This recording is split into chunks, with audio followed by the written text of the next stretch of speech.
Voilà, professeur Kendi Boué, merci beaucoup d'avoir accepté notre invitation.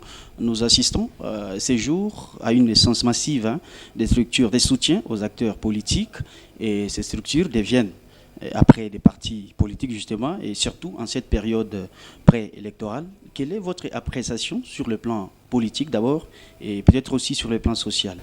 Sur le plan social, il faut dire que c'est un échec des structures de partis politiques à pouvoir mobiliser un certain nombre, n'est-ce pas, de membres, parce que vous allez constater que les Africains de manière générale et les Congolais de manière particulière ont une mauvaise perception des partis politiques. Et cela est dû au fait que les acteurs politiques ne jouent pas pleinement leur rôle et ils ne sont pas fidèles dans les promesses qu'ils tiennent pour que la population leur accorde leur voix. Alors cela étant, les Louchois ou les Congolais de manière générale se méfient aux activités des partis politiques.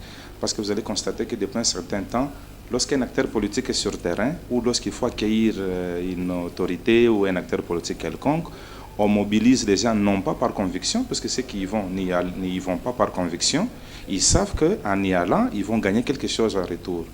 Cela montre déjà que à un certain moment, on peut dire que l'État a échoué. Sa mission, n'est-ce pas, de consolider la paix, de promouvoir le bien-être social de la population. Et comme la population est abandonnée à son triste sort, le mieux à faire, c'est de développer ces micro-stratégies-là qui consistent, n'est-ce pas, à aller accompagner les acteurs politiques en attendant quelque chose de retour.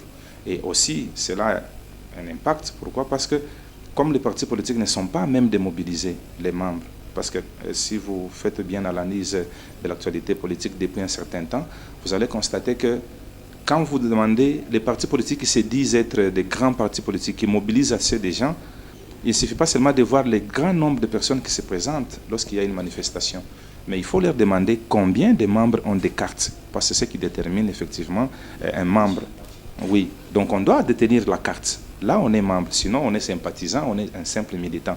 Or, un militant n'a pas de base qui les lie à son parti politique, sinon peut se rallier à n'importe quel parti politique pourvu que, ou à telle manifestation pourvu qu'il tire gain de cause.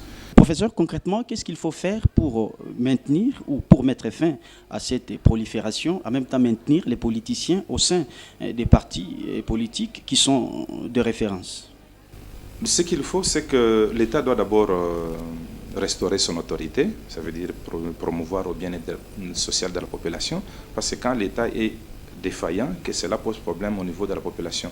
La population se livre à tout ce genre de manifestations, participe à tous les mouvements possibles pourvu qu'elle se retrouve.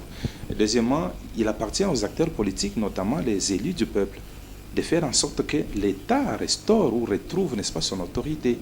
Parce qu'il n'est pas normal, vous voyez, comment est-ce qu'un député peut construire un hôpital et faire soigner la population gratuitement? Vous voyez, c'est un rôle qui est dévolu à l'État. C'est l'État qui doit construire des infrastructures sanitaires afin que la population se retrouve. Mais si un candidat le fait, ce n'est pas pour rien.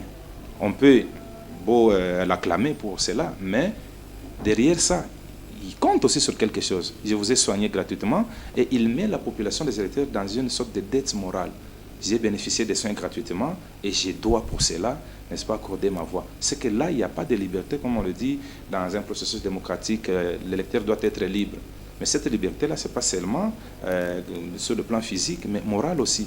Quand on doit faire son choix, on doit être libre de choisir le candidat pour lequel le projet de société a été performant. Vous voyez, c'est un peu ça. Donc les hommes, les acteurs politiques doivent être crédibles et les députés doivent travailler en sorte que la tâche de donner ceux qui se présentent toujours comme des philanthropes, non, un député ne peut pas être un philanthrope. Un député doit œuvrer de sorte que l'État fasse correctement son travail, que l'État soigne, que l'État éduque, que l'État paye les enseignants, mais il ne faut pas que ce soit les députés qui déboursent de son argent pour cela. Donc les députés sont là, sont derrière aussi cette défaillance de l'État. Ils profitent de la défaillance pour se tailler une place sur le marché électoral. Professeur Kendi Boué, vous avez été l'invité de notre journal. Merci beaucoup d'avoir accepté de répondre à toutes nos questions. C'est moi qui vous remercie.